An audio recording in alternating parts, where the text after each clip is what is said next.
Halo sobat, selamat datang kembali di channel YouTube Timon Adeso.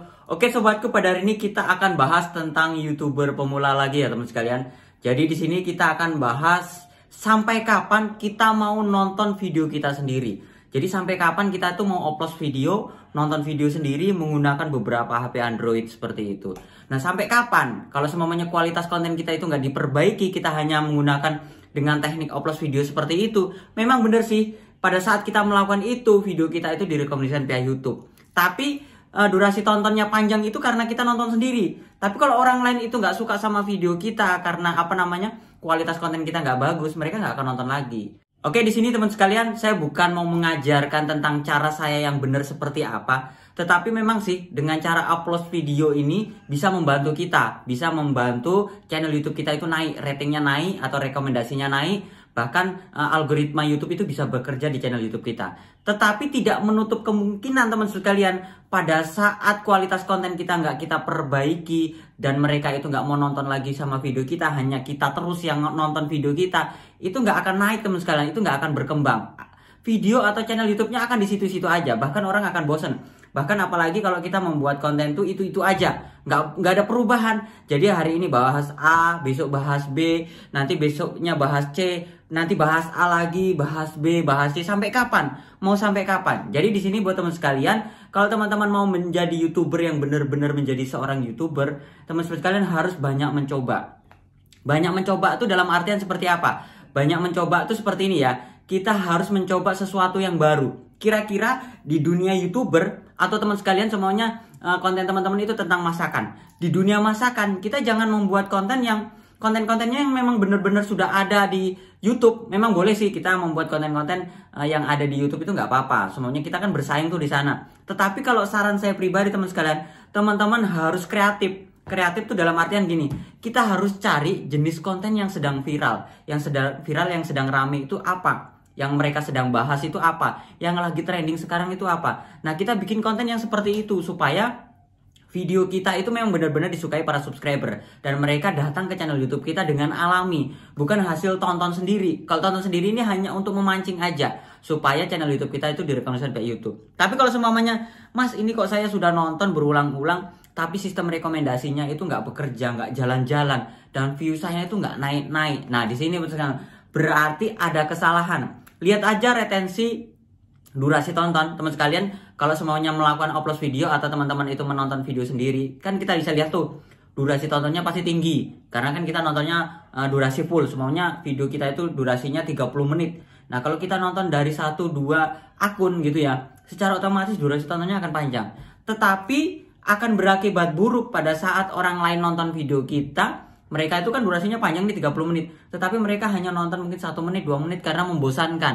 Nah, ini yang menghancurkan channel YouTube kita. Nah, ini yang menghancurkan retensi atau sistem rekomendasi via YouTube. Jadi buat teman sekalian, kualitas konten itu cukup penting. Nah, di sini kreatif kita seorang YouTuber, kreatif kita ini dituntut. Dituntut kita ini mau bikin konten apa lagi nih? Konten kita ini mau digimanain lagi? Nah, dengan cara seperti apa? Satu, yang saya bilang tadi, kita harus belajar atau cari kata kunci yang sedang trending, yang sedang ramai dibahas tuh apa. Nah, kita bikin kontennya. Itu yang pertama. Yang kedua, kita bisa melakukan dengan cara riset. Nah, cara riset di sini kan berulang kali para YouTuber itu sudah membagongkan atau menggembor-gemborkan. Kita harus melakukan riset dulu supaya channel YouTube kita atau video-video kita itu ditemukan orang lain di beranda YouTube. Nah, kita melakukan riset ini teman sekalian. Kalau riset ini saran saya pribadi teman-teman, itu kalau kita semuanya hanya nyari volume tertinggi nih, volume pencarian yang tinggi. Tapi teman-teman tuh nggak perhatikan nih persaingannya.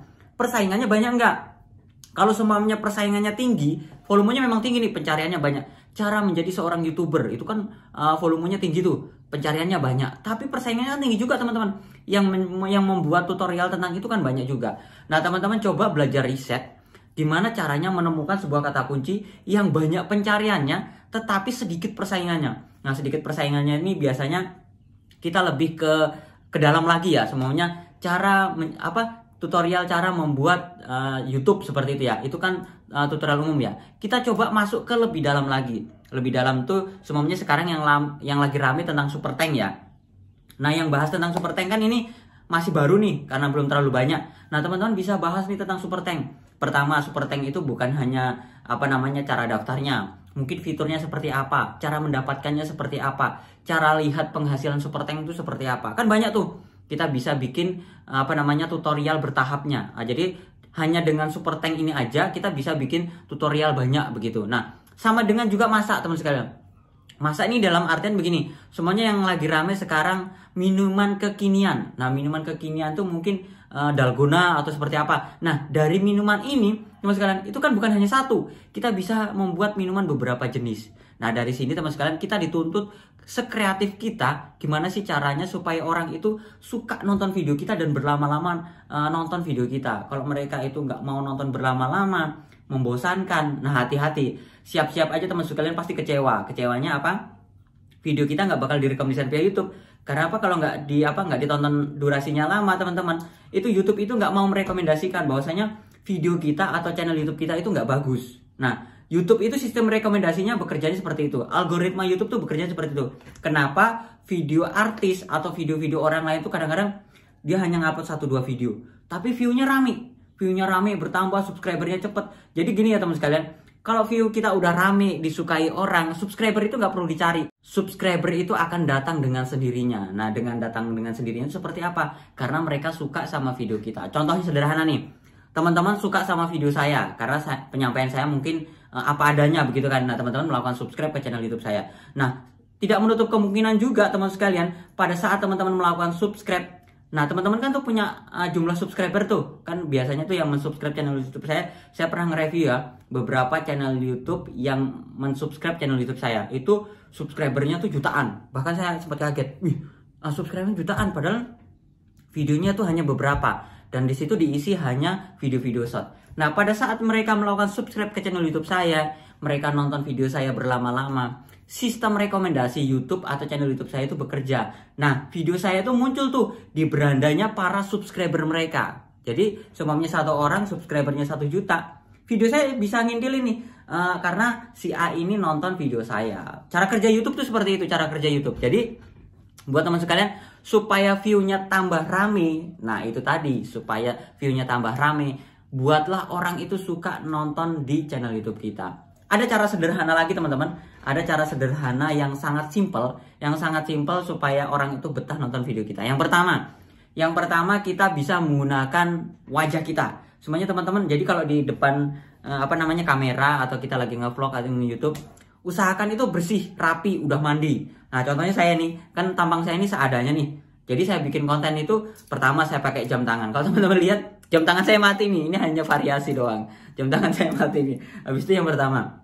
Yang kedua sisiran, pakai baju yang bagus. Supaya orang itu nonton kita itu, oh Mas Timon ini rapi ya. Kadang-kadang itu bukan nonton kita bukan nonton isi materi yang kita sampaikan. Tapi mereka tuh kadang-kadang nonton kita. YouTube tuh seperti itu karena mata dengan suara. Nah, di sini kalau teman-teman itu udah punya tampang nih, semuanya tampang ganteng, tampang cantik, itu udah modal pertama. Jadi teman sekalian tuh nggak usah banyak ngomong. Kalau sudah punya tampang, kita biasanya kalau udah punya tampang itu tinggal kita itu aktivitas kita tuh apa. Nah, aktivitas kita apa itu kita bikin konten jadi enjoy ya. Jadi teman-teman sekalian tuh bikin kontennya itu nggak serta-merta dalam artian tuh ngikut-ngikutin orang. Jadi kita bikin konten itu sesuai dengan fashion kita. Kira-kira saya ini sukanya apa? Semuanya teman-teman tuh sukanya makan. Ya udah nge-review makanan. Tapi kalau nge-review makanan ini ada 2 kategori. Kita tuh mau menunjukkan makanannya atau menunjukkan wajah kita. Kalau menunjukkan wajah kita ya wajah kita harus lebih banyak disorot. Tapi kalau kita menonjolkan makanannya, wajah kita nggak usah disorot karena orang nggak akan mau nonton. Bosen lihat wajah sampean tuh bosen. Jadi makanannya di zoom, mungkin cara pembuatannya seperti apa. Jadi yang menarik itu makanannya. Begitu. Jadi ada 2 faktor. Yang pertama adalah wajah, yang kedua adalah medianya. Medianya apa yang kita bikin konten. Seperti contohnya itu masakan tadi. Nah, kalau mancing, berarti medianya atau tonton yang ditonton itu adalah hasil mancingnya, ikannya seperti itu. Nah, kalau masakannya seperti apa? Kalau kita bikin konten masakan, biasanya kalau ibu-ibu ya suka bikin konten-konten masakan. Nah, itu thumbnailnya itu kita harus foto sedemikian rupa makanannya itu semenarik mungkin. Kadang-kadang kan kalau orang bikin thumbnail itu nggak harus ada tulisannya ya, nggak harus ada tulisannya yang jelas seperti itu. Yang penting makanannya itu wow gitu nah. Jadi orang itu sudah menarik perhatian duluan, untuk nonton video kita. Nah, di situ teman sekalian. Jadi, buat apa kita melakukan upload video, nonton video kita terus, tapi kualitas konten kita itu nggak diperbaiki. Jadi, mulai sekarang teman-teman, saran saya teman-teman sekalian, perbaiki kualitas kontennya. Kira-kira para penonton tuh sukanya apa? Kita harus genjot di situ. Nggak perlu nonton. Saya tuh punya HP itu bukan hanya satu ya teman-teman. Anak saya yang kecil itu punya HP 3. 3 itu karena sering habis baterainya. 3 itu ini bukan HP mahal ya. HP murahan hanya di bawah 1 juta untuk nonton YouTube Kids seperti itu. Nah, anak saya itu teman sekalian, itu punya 3 HP. Kalau saya gunakan bisa untuk upload video, saya tonton sendirilah channel YouTube saya. Saya kan punya channel yang subscribernya besar ada 2. Yang satu udah hampir 500.000, yang satu kan 150.000. Itu saya sebenarnya bisa saling nonton bisa, tapi itu nggak saya lakukan karena saya mau para subscriber saya yang nonton saya itu mereka itu memang benar-benar suka sama video saya. Kalau mereka nggak suka ya udah tinggalkan aja. Mereka suka sama apa yang saya sampaikan. Jadi teman-teman sekalian, mulai sekarang kualitas kontennya diperbaiki. Kira-kira orang itu sukanya apa supaya mereka tuh betah nonton video kita. Udah stop deh nonton video sendiri. Mungkin kalau untuk nonton video sendiri itu untuk target 4.000 jam tayang YouTube. Itu aja. Kalau semuanya untuk mencari subscriber, menurut saya teman-teman tinggal berkunjung aja ke channel YouTube orang lain, komentar di sana, saling sub, nggak apa-apa. Udah capai 1.000 ya udah stop. Nah, untuk mencapai 4.000 jam tayang, kalau mau menonton sendiri harus ada tekniknya karena bisa masuk spam. Nah, kalau udah mencapai 4.000 jam tayang, nggak perlu dilakukan lagi. Yang penting kita berkreatif secara pribadi, kita berkreatif supaya channel YouTube ini berkembang. Oke, teman-teman sekalian, itu saja sharing saya. Semoga bermanfaat. Jangan lupa like, subscribe, dan sampai jumpa di video saya berikutnya. Sekian dan terima kasih.